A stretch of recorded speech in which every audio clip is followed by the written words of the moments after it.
인터넷 SQL이라는 주제로 오늘 데이터 연장 2020년에 여러분들과 이야기를 잠깐 나눠보고자 하는 오세규 프레터라고 합니다. 반갑습니다. 네, 저희 오늘 아마 다양한 분들이 오셨을 것 같은데 일단은 아마 이전에도 저희 행사를 보신 분도 계실 거고요. 아니면 올해 처음이신 분도 있을 텐데 저는 사실 여기 준비를 하는 입장이기도 하지만 사실 데이터를 굉장히 좋아해서 이렇게 발표 기회를 좀 얻게 된 그냥 발표자 입장이기도 합니다. 적어도 이번 시간만큼은요. 그래서 작년에는 사실 제가 데이터 연장 2021년에는 제 개인 생활을 좀 자기 개발을 효율화하는 그 어떤 과정에서 스몰 데이터를 구축하고 그 과정에서 겪은 경험담, 시행착오를 좀 나눴었는데요. 올해는 이제 제가 데이터 분석을 좀 업무에서 다루면서 했던 경험담과 시행착오를 바탕으로 데이터 분석이나 SQL 등에 관심 있으실 만한 대학생분들 그리고 좀 현업에서 일을 하고 계시지만 나는 분석이 요새 좀 핫하다던데 나도 이런 거 좀 알아볼까, SQL 강의를 좀 들어볼까 이런 고민을 하시는 분들께 도움될 만한 이야기를 좀 가져왔습니다.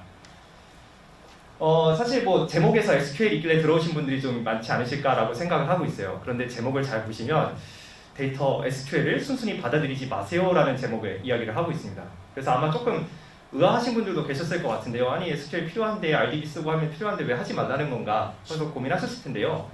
사실 현업에서 업무를 조금 하다 보니까 이런 생각이 들더라고요. 요새 데이터 분석이 직무불문하고 필요하거나 좀 알아두면 좋은 것도 맞는 것 같고 그러기 위해서는 SQL이라는 툴도 굉장히 범용적으로 쓰이는 건 맞는 것 같은데 근데 과연 데이터 분석이라는 걸 하기 위해서는 꼭 SQL을 해야 되는 걸까? 아니면 바꿔 말해서 SQL을 할 줄 모르면 데이터 분석이라는 건 절대 할 수 없는 건가? 저는 이제 이런 질문이 조금 들기 시작하더라고요. 사실 이런 이야기를 하는 저는요, 사실 데이터 분석가라는 직무로 일을 하고 있지는 않습니다. 저는 그냥 작은 스타트업에서요, 프로덕트 매니저로 일을 하면서 이런저런 필요한 일들을 다 하고 있어요. 그러다 보니까는 그 안에 관련된 일들 중에는 데이터를 다루는 일들, 관리하는 일들, 분석하는 일들 같은 게 다 섞여 있고요. 그렇지만 꼭 데이터 분석가가 아니라고 해서 데이터 분석을 안 하는 건 아니고 말씀드린 것처럼 데이터와 관련된 일들은 거의 사실 매일 하고 있습니다. 그런데 항상 SQL을 통해서 쿼리를 짜는 건 아니에요. 네, 물론 사실 저도 SQL을 처음 배운 시점이 있었고요. 처음 배울 때는 누구나 마찬가지겠지만 이런 거 배워두면 재밌어, 이거 할 줄 아니까 뭔가 신기하네 하는 마음으로 이것저것 많이 시도를 해봤던 것 같아요. SQL 강의나 책 같은 거 살펴보신 분들 혹은 현업에서 쓰시는 분들은 아시겠지만 서브 쿼리, 조인, 그 다음에 윈도우 함수 등등등 많이 나오잖아요. 이런 것도 이제 알게 되니까 신기하고 저도 굉장히 여러 가지 막 써봤던 시절이 있는데 막상 조금 이제 정말 분석이라고 불릴 만한 업무를 하다 보니까요 좀 다른 것들을 깨닫게 되더라고요. 예를 들어 SQL을 쓰지 않고도 할 수 있는 분석이 있는가 반면 SQL을 써서 분석을 하더라도 이전에 정말 우리가 진짜 생각해 봐야 될 것들 또는 SQL을 작성하는 과정에서도 내가 얼마나 이 함수나 조인과 테이블 이런 거에 대해 잘 이해하는 거랑 별개로 다른 것들을 더 생각해야 되는 경우도 있고요. 쿼리를 잘 짜서 분석을 마친 것도 거기서 끝난 게 아니라 그 뒤에도 우리가 생각해 봐야 될 게 있더라 하는 것들을 좀 많이 경험했던 것 같아요. 그래서 그런 것들에 대해서 잠깐 이야기를 좀 공유하고자 합니다. 일단은요, 쿼리를 짜기 전에 우리가 해야 될 것들이 가만 생각해 보니까 과연 내가 이걸 뭘 때문에 무슨 목적으로 무슨 이유로 숫자를 보기로 했나 이게 잘 생각이 돼야 되는 것 같더라고요. 사실 요즘에 서비스 기획, 전략 기획, 영업 기획이라고 해서 기획이라는 단어가 붙은 직무들이 몇 개 있는데요. 사실 우리 지금 학생분들이든 직장인 계신 분들이든 모든 업무에는 사실 기획이 숨어 있을 거라고 생각을 하거든요. 그러니까 결국 업무라는 건 문제를 해결하기 위해서 하는 거고, 그래서 목적을 달성하기 위해서 하는 거고, 그렇다면 어떤 배경과 맥락, 목적, 해결하고자 하는 문제들이 있는 건데 이런 게 만약 잘 정의되지 않거나 설명되지 않거나 잘 모르는 상태에서 우리가 대뜸 나 이거 쿼리 배웠으니까 무슨 기술 배웠으니까 라고 접근하게 된다면 사실은 업무에서 뭔가 문제를 해결하는 데 도움이 되진 않거나 혹은 그것과는 정말 동떨어진 일들을 하게 되는 수가 있는 것 같더라고요. 문제가 없이도 그냥 재미로 해볼 수도 있지만 적어도 그거는 우리가 업무가 아니라 퇴근 후에 할 교양이나 취미생활 정도가 될 수 있겠죠. 물론 여기 계신 분들 업무를 조금이라도 해보신 분들은 그런 일은 없을 것 같습니다. 다 어떤 목적이나 배경 맥락을 잘 이해하고 계시고 문제를 해결하려고 하는데 궁금한 게 있어서 그걸 좀 답을 얻고자 이제 숫자를 찾아보고 계신 분들이 대부분이겠죠. 학생분들도 마찬가지실 것 같고요. 그런데 우리가 뭔가 질문을 궁금한 게 있어서 답을 얻으려고 숫자를 본다고 하더라도 대부분 우리가 처음 떠올리는 질문은 좀 명확하지가 않은 경우가 좀 많은 것 같더라고요. 예를 들어 굳이 분석가분들이 아니시더라도 꼭 IT 업계에 계시지 않더라도 그냥 다른 팀이나 부서 담당자에게 데이터를 요청하시거나 혹은 요청을 받으시거나 그게 꼭 무슨 빅데이터 이런 게 아니더라도 엑셀이나 이런 걸로 숫자를 전달받으시거나 요청을 하시는 경우에 저희가 듣거나 던지는 질문을 가만 잘 생각해 보면요, 좀 두루뭉술한 경우가 처음에는 많은 것 같아요. 예를 들어 뭐 이러이러니까 고객 현황 좀 알 수 있을까요? 뭐 이러이러 숫자 좀 대충 알 수 있을까요? 아마 이런 식으로 공감하시는 분들 좀 계실 것 같은데, 특히 요청을 받으시는 분들 입장에서는. 근데 저런 질문들을 가만 생각해 보면요, 그래서 뭘 어떻게 전달해 줘야 될지가 되게 명확하지가 않아요. 예를 들어 고객의 현황을 알 수 있냐 물어보면, 아니 고객이란 게 서비스의 한두 종류의 고객도 아니고, 그 다음에 현황이라는 것도 대체 뭐의 현황을, 얼마 기간 동안의 현황을 전달해 줘야 되나라는 게 굉장히 두루뭉술하잖아요. 그래서 뭐 예를 들어 제가 실제 겪었던 경험인데요. 뭐 예를 들어 그냥 우리 주요 고객의 리텐션 현황과 개선할 부분이 궁금해요라는 요청을 받은 적이 있어요. 그러면 저 질문에서만 봐도 굳이 어떤 서비스냐를 따지지 않더라도 대체 고객이 어떤 고객을 말하는 건지, 리텐션은 무엇을 기준으로 어떤 단위로 생각을 해봐야 되는지, 개선할 부분이란 건 서비스에서 한두 가지가 아닐 텐데 대체 어떤 부분을 먼저 알려줘야 될지가 굉장히 좀 막막하더라고요. 그래서 뭐 저는 사실 다행히 PM이니까 서비스의 맥락이나 그런 것들을 좀 두루 고려해서 이렇게 질문을 다시 정리해봤어요. 뭐 지난 6개월 동안에 뭐 유료 이용권을 구매한 고객의 주 단위 리텐션 현황과 그 중에서 가장 급격하게 떨어지는 부분과 이유가 궁금해요. 그러면 이제 이 정도만 생각해봐도 적어도 일단 대기처리 6개월치를 봐야겠구나. 고객이라는 거는 뭐 구매를 한 경험이 있는 고객을 봐야겠구나. 리텐션은 주 단위로 끊어서 보여주면 되겠구나 하는 것들이 조금 명확해지지 않을까 싶습니다. 사실 이 정도만 그래도 정의가 되어도 어느 정도 볼 수 있는 건 맞는데요. 만약에 분석을 정말로 하는 입장에서는 여기서 한 발 더 나아가 볼 수 있을 것 같아요. 뭐 예를 들어 이런 거죠. 리텐션이라는 걸 예를 들면, 리텐션은 아시다시피 서비스를 계속 쓰는 사람이 있고 그러다가 쓰지 않는 사람이 있다에 관한 내용이잖아요. 그러면 어떤 사람은 똑같은 서비스에서 어떤 사람은 서비스를 쓰고 안 쓰고 그 이유가 뭘까가 사실은 우리가 진짜 궁금한 거고, 그 이유라고 추정되는 것을 찾아서 뭔가 뭐 실험을 해본다든가 뭔가 변경을 줘서 그걸 이제 바꿔보려는 거잖아요. 그럼 앞에서 처음에 정의했던 질문을 뭐 이렇게 다시 한번 정의해볼 수도 있겠더라고요. 지난 6개월 동안에 이용권을 구매한 고객 중에서 첫 주 넘어서 잔존한 고객과 첫 주에 쓰고 이탈한 사람의 그 두 그룹에 특정 지을 수 있는, 그러니까 구분 지을 수 있는 그 행동의 차이는 과연 무엇일까? 이제 그것들을 쭉 우리가 알게 되면 아마도 저 처음에 질문을 한 이 사람 입장에서는 내가 이제 이런 것들을 먼저 바꿔보면 되겠구나라는 답을 얻을 수 있을 거고, 분석하는 사람 입장에서도 조금 더 다른, 좀 더 명확한 숫자를 뽑아서 볼 수가 있겠죠. 뭐 이렇게 해서 목적이랑 배경 맥락 알고 있고 질문도 좀 두루뭉술한 거 정확하게 바꿨으니까 이제 그럼 쿼리를 배울 입장에서 혹은 배우려고 하는 입장에서 바로 쿼리만 짜면 될까요? 사실은 저도 그래 본 적이 있는데 결국에는 그렇지 않더라고요. 왜냐하면 앞서서 정의한 질문 같은 경우에도 아직은 되게 질문이 커다랗습니다. 그래서 구체적으로 뭘 봐야 될지가 아직은 없이 명확하지가 않을 수가 있어요. 그래서 조금 더 작은 단위의 질문으로 쪼개본 다음에 거기에 대해서 이미 알고 있거나 추측하는 것들을 생각해 봐야 되겠더라고요. 그러니까 쉽게 말해서 가설을 세워보는 거죠. 저희가 앞에서 예시로 들었던 게 뭐 첫 주 동안에 두 그룹의 행동의 차이가 무엇인가라는 얘기를 예시로 던져봤었는데, 실제로 서비스에서 유저들이 하는 행동이란 게 한두 종류가 아니잖아요. 뭐 구매도 할 수 있고 장바구니도 넣을 수 있고 콘텐츠도 소비할 수 있고 뭐 의외의 다양한 종류들의 행동을 할 텐데 과연 어느 것부터 살펴봐야 할까? 물론 생각나는 대로 뭐 직관이 좋으시거나 경험치가 많으신 분들은 뭐 좀 더 유력하다고 생각할 만한 걸 바로 찾아보실 수도 있겠지만, 사실은 그렇다고 하더라도 대부분의 경우 뭔가 중요한 걸 진짜 놓치게 되거나 아니면 생각나는 한두 가지만 찾아보고 많은 수가 있거든요. 그래서 만약에 우리가 앞에서 정의한 질문을 바탕으로 그냥 하나둘씩 쭉 나열을 해볼 수 있다면 거기서 어떤 게 이제 진짜 중요한 거고 어떤 걸 찾아보면 되고 어떤 걸 빠뜨리지 않아야 될지가 좀 더 명확해지지 않을까 싶더라고요. 실제로 제가 이제 그냥 처음에 이제 분석이라는 걸 시작할 때 접근했던 방식인데, 앞에서 이제 질문이 정의가 돼 있으면 거기에 따라서 제 나름대로의 가설을 세워본 거죠. 뭐 잔존한 고객은 뭔가 더 많이 하지 않았을까, 첫 주 동안에 뭔가 더 적게 하지 않았을까, 뭔가 더 빨리 경험하지 않았을까, 뭐 서비스의 핵심 가치라든가 좋은 부분을. 그래서 이런 식으로 쭉 가설을 세워보니까 그럼 저기서 이제 무언가들을 저거부터 하나둘씩 답을 찾아 나가야겠구나라는 것들이 명확해지고 조금 더 두루 빠뜨리지 않고 찾아볼 수가 있게 되더라고요. 그런데 문제는 저렇게 살펴본 가설들도 여전히 종류가 되게 많았다는 점이었습니다. 앞서서 말한 것처럼 서비스에서 고객이 할 수 있는 행동이라는 게 다양한데, 그래서 가설을 예를 들어 100가지를 다 세울 수 있다고, 이론상으로는 100가지를 세웠다고 가정을 해볼게요. 그러면 100가지를 세운 건 맞는데 우리가 업무라는 건 대부분 이미 경험하셨다시피 어느 정도 데드라인, 타이밍이라는 게 있잖아요. 그러면 그 타이밍에 맞춰서 뭔가 내가 유의미한 것들을 따라가서 분석을 제공하고 스토리를 제공하고 의미를 전달할 수 있어야 되는데 100가지가 있으니까 100가지가 다 해봐야지라고 하는 순간 사실은 팀에게 혹은 이 프로덕트에게 큰 도움이 되지는 않을 수도 있겠죠.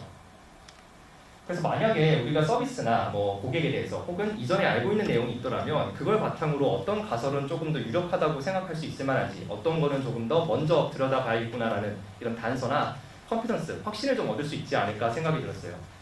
사실 근데 이런 부분은 우리가 SQL을 다룰 줄 아느냐, 뭐 통계를 이해하느냐, 모델을 이해하느냐랑 별개로 내가 이 데이터를 다루고 있는, 즉 서비스나 고객에 대해서 얼마나 이해하고 있느냐라는 부분과 되게 직결되는 것 같고, 어떤 의미에서는 분석을 잘하는 게 아니라 정말 좀 속된 표현으로 짬이 있느냐, 경험치가 있느냐, 관심도가 얼마나 높느냐 하는 거라고 직결이 좀 되는 것 같다라고 좀 체감을 좀 하는 얘기였습니다. 자, 이렇게 해서 우리 문제도 정리해봤고 가설도 세웠고, 가설 중에서도 어떤 게 좀 더 유력할 것 같은지도 저는 이제 세워봤는데요. 사실 그 다음에도 저는 바로 쿼리에 들어갔더니 실패한 적이 있었습니다. 왜냐하면 어떤 것들은 굳이 쿼리로 SQL로 봐야 되는 경우가 아닌 경우도 있더라고요. 저희 맨 앞에서 사실 분석이라는 거는 결국 문제를 해결하기 위해서, 목표를 달성하기 위해서 한다고 했는데, 결국에는 그 과정에서 좀 궁금한 게 있어서 답을 얻으려고 분석이라는 걸 하는 거잖아요. 그런 답을 얻는 방안이 회사에 꼭 DB에서 SQL로 숫자를 보는 것만 있지는 않더라고요. 그냥 예를 들어 더 쉬운 방법, 회사에서 쓰고 있는, 우리 보통 알고 있는 뭐 구글 애널리티스 아니면 뭐 앰플리튜드, 다른 툴들로 더 쉽게 빠르게 볼 수 있는 경우도 있고요. 데이터가 뭐 엄청난 양이 아니라면 사실 원본 데이터를 본다 하더라도 그냥 엑셀로 추출해서 거기서 우리가 더 익숙한 엑셀로 보는 게 더 빠른 경우도 있고요. 아니면 어떤 거는 그렇게 숫자로 볼 수 있는 게 아니라 저 가설은 내가 진짜 유저를 만나봐야겠다, 그래야만 알 수 있겠다 하는 것들도 있을 수 있거든요.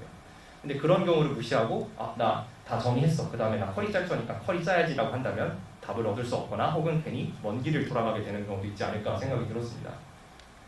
실제로 데이터 분석이라는 단어를 사전적 정의를 살펴보면요, 데이터와 분석 그 어디에도 데이터베이스에 있는 뭐 수십만 수백만 건 이상의 숫자를, 정량적인 숫자를 SQL을 통해서 이용한다라는 정의는 되어 있지 않아요. 그냥 데이터라는 건 잘 정리된 기록, 정보 그 자체를 의미하는 거고, 분석은 큰 질문을 쪼개서 이해하겠다라는 딱 그 정도입니다. 그러니까 다시 말해서 방법은 나름대로 다 있다는 거죠. 지금 사실 SQL이라고 제목에 나와 있긴 했지만 아직까지 한 번도 SQL 이야기를 하지 않은 게, 이런 단계들을 쭉 생각해보면 저기서 실패하고 저기서 통과하지 못하고 저기서 통과하지 못하고 이런 경우들을 겪다 보면 진짜로 SQL, 쿼리를 배운 게 굳이 쓸모가 없는 경우도 있어요. 분석을 하는 입장에서는. 다만 저 지문들을 다 통과한 다음에는 진짜로 이 지문은 내가 답을 얻기 위해서 데이터베이스에 있는 정보를 봐야겠다라는 생각이 든다면 그때는 지금 배우고 계신 혹은 배워두신 SQL 힘을 발휘할 수 있겠죠. 그런데 문제는 그 경우에도 쿼리를 내가 뭐 조인을, 서브 쿼리를 윈도우 함수를 얼마나 잘 쓰느냐가 아니라 실제로 진짜 따져보게 되는 건 어떤 숫자를 어떤 관점으로 보게 될지에 대한 고민이 더 컸던 것 같아요. 예를 들어 우리 서비스에도요, 뭐 익히 경험하신 분들 혹은 이제 뭐 서비스에 관심이 있어서 배우시는 분들은 사실 딱 봐도 한두 가지의 데이터가 수집될 게 아니라는 걸 알고 계실 거예요. 정말 많은 테이블에 많은 종류의 피처 혹은 칼럼이 많은 조건에 따라 다른 표기 방법으로 기록되고 있을 텐데, 이것들에 대해 알지 못하면 나 강의에서, 책에서 이런 프롬절, 웨어절 뭐 어떤 거 배웠으니까 할 수 있어 라고 생각해도 어떤 데이터를 어떻게 참고해야 될지를 전혀 알 수가 없으니까 사실은 쿼리를 작성할 수가 없더라고요. 그리고 저런 것들을 안다고 하더라도 결과적으로 그래서 내가 이 숫자를 어떤 그림으로 봐야 될지, 어떤 관점으로 봐야 될지도 명확하지 않다면 마지막에 쿼리를 마무리 지을 수가 없다는 걸 저도 많이 실감을 했었습니다. 왜냐하면 숫자라는 건요, 사실 딱 하나의 숫자가 혼자서 의미를 갖지는 않는 것 같더라고요. 예를 들어 영어 점수 100점이라고 한다면 고등학생들한테 물어보면 야 대단하다라고 할 거예요. 왜냐하면 영어 점수, 수능 점수 100점일 거니까 그럼 만점이죠. 근데 대학생들한테 물어보면은 100점? 말도 안 되는 점수죠. 왜냐하면 토익 990점 만점에 100점은 말이 안 되는 점수니까. 근데 뭐 유학 준비하는 친구들에게 물어보면 120점, 토플 120점 만점에 100점이면 커트라인 정도 준수하네. 한국에서만 살고 100점이면 괜찮지. 이런 답변이 나올 수도 있는 거거든요. 그러니까 다시 말해서 숫자라는 거는 결국 맥락과 의미, 어떤 비교와 이런 걸 통해서만 의미를 갖게 되는데, 우리가 앞서 세운 가설 중에서도 대부분은 이런 뭐 추이를 본다거나 다른 숫자 비교한다거나 해서 비교한다거나 이런 방법을 통해서만 의미를 찾을 수 있는 경우가 있을 거거든요. 그렇다면 주 단위로 비교해야 되는지, 작년 동월 대비 비교해야 되는지, 뭐 다른 고객과 비교해야 되는 건지, 다른 행동과 비교해야 되는 건지들을 관점을 세우지 못하면 뭐 암만 조인을 배우고 뭐 그룹 바이를 배우고 하더라도 어떤 테이블에서 어떻게 묶어서 어떤 식으로 봐야 될지를 명확하게 정의할 수가 없겠죠. 그리고 이런 것들은 우리가 SQL 기술을 잘 아는 것과는 좀 별개라는 생각이 많이 들었습니다. 그래서 여차저차 이런 것들을 다 경험해서 쿼리를 짠다고 하더라도 사실 거기서 끝난 게 아니더라고요. 아니 쿼리까지 짜고 숫자까지 봤으면 끝이 나야 되는데, 실제로 문제를 해결하기 위한 분석의 입장에서는 두 가지가 더 나와 있었어요. 하나는 의미를 제대로 해석하는 것과 그 의미를 바탕으로 액션 플랜을 도출하는 것. 앞서서 이제 의미가 뭐 비교 어떤 추이 맥락에 따라서 달라질 수 있다고 하는데 그럼 그 의미를 저희가 제대로 해석하지 못하면 당연히 우리가 했던 모든 노력들이 어쩌면 물거품이 될 수도 있는 거거든요. 예를 들어 우상향하는 곡선이 있다고 했을 때 우상향이니까 뭐 우리가 직관적으로는 좋은 그래프다라고 생각할 수는 있지만 그게 만약에 회사의 손실에 대한 숫자였다면 당연히 나쁜 숫자일 거잖아요. 손실이 늘고 있는 거니까. 근데 뭐 매출이면은 당연히 좋은 거겠죠. 근데 만약에 매출 그래프가 우상향한다 하더라도 그 증가 폭이 점점 완만해지면서 감소하면서 점점 완만해지면 우리는 이거를 그래도 계속 흑자 상태니까 좋다고 봐야겠지. 흑자의 폭이 줄어드니까 이건 좀 더 위험한 거 아닌가 라고 생각해야 될지는 상황마다 사람마다 어떤 판단마다 다 당연히 다를 거거든요. 우리 예를 들어 어느 회사의 주식이 뭐 지난 대비 뭐 매출액은 여전히 흑자였지만 작년 동분기 대비 매출이 감소했다면 우리 이거 부정적으로 생각하고 주식 이제 팔아야 되나 고민할 거잖아요. 그래서 이런 맥락들이 여전히 남아 있고요. 그 다음에 마지막으로는 숫자를 바탕으로 액션 플랜을 과연 도출할 수 있는가. 결국에는 숫자라는 건 저희가 앞서서 어떤 과정들을 막 이야기했지만 맨 처음으로 돌아보면 결국에 저희가 숫자를 본 이유는 어떤 문제를 해결하고 목적을 달성하기 위해서 했던 거였고 그렇다면 숫자를 막 의미도 잘 해석하고 나는 분석을 요청받았으니까 분석까지만 해야지 내가 커리 배운 거에서는 원래 그것까지였으니까 라고 생각하면 분석의 입장에서는 뭐 잘 끝난 걸 수도 있지만 분석을 했던 목적 입장에서는 사실은 절반밖에 안 온 거 아닌가라는 생각이 들더라고요. 왜냐하면 숫자를 아무리 잘 뽑아내서 정확한 숫자를 잘 정확히 의미를 해석했다 하더라도 그냥 그런다고 해서 그 숫자가 바뀌거나 개선되지는 않으니까요. 그래서 이런 것들이 커리를 짜고 나서도 여전히 분석을 혹시 관심 있거나 배우려는 분들이 생각해야 되는 지점이 아닌가라는 생각을 저도 경험을 통해 체감을 했습니다.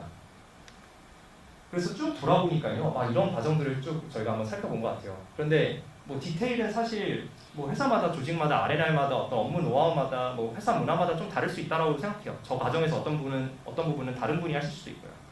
그런데 어쨌든 전체적인 맥락은 사실상 다 대동소이한 거 아닌가. 문제를 해결하고 목적을 달성하기 위한 방법으로서의 데이터 분석이라면 이 과정은 사실상 모두에게 동일한 거고 그렇다면 우리가 이 중간 과정에 있는 SQL로 쿼리 잘 작성하기라는 거는 사실 굉장히 일부분 어쩌면 부차적인 게 아닌가라는 생각이 들었습니다. 물론 이런 이야기를 하는 제가요, 뭐 정말 너무 잘 알아서 고연차의 어떤 데이터 엔지니어, 뭐 데이터베이스 아키텍처 이런 사람이라서가 아니라 앞서 말씀드린 것처럼 저도 그냥 작은 스타트업의 프로덕트 매니저로 겸하면서 분석을 하는 입장이고 그러다 보니까 경험한 어떤 실패담, 시행착오에서 나온 이야기였어요. 저도 어쩔 때는 문제 정의가 제대로 되지 않아서 문제 정의부터 다시 하고라는 피드백을 받은 적도 있고 가설 중에서 괜히 살펴볼 필요도 없는 가설을 살펴보느라 시간을 쓴 적도 있고 다른 방법이 있는데 쿼리로 짜느라고 괜히 제 업무 시간을 더 할애한 적도 있고요. 그리고 해석은 제대로 했지만 죄송합니다. 해석은 제대로 했지만 뭐 액션 플랜으로 나오지 못한 경우도 있고요.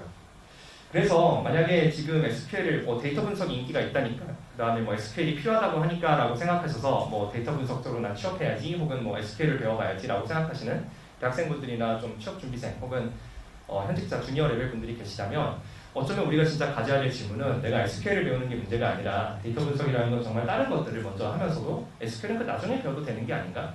정말 내가 데이터 분석이라는 직무로 혹은 역할을 하기 위해서 해야 될 건 다른 게 있지 않을까라는 질문을 한번 던져보셔도 도움이 되지 않을까라는 생각이 들었습니다. 그래서 그런 의미에서 제가 첫 제목에 SQL을 너무 순순히 받아들이지 말라라는 이야기를 한 거고요. 그래서 여기까지로 제 발표는 이렇게 마무리 지을 수 있을 것 같고요. 잠깐 있는 남은 시간 동안에 Q&A를 한두 개 정도 갖고 그 다음에 오늘 이제 이후에 이어지는 세션에서는 정말 이렇게 잘 정의된 목적과 문제 정의 가설을 바탕으로 더 큰 문제를 해결하기 위해 그리고 더 멋진, 더 최신의, 더 어려운 기술을 이용해서 데이터와 놀아보신 분들의 이야기가 이어질 테니까요. 오늘 남은 세션들 재미나게 유익하게 들어주셨으면 좋겠습니다. 감사합니다.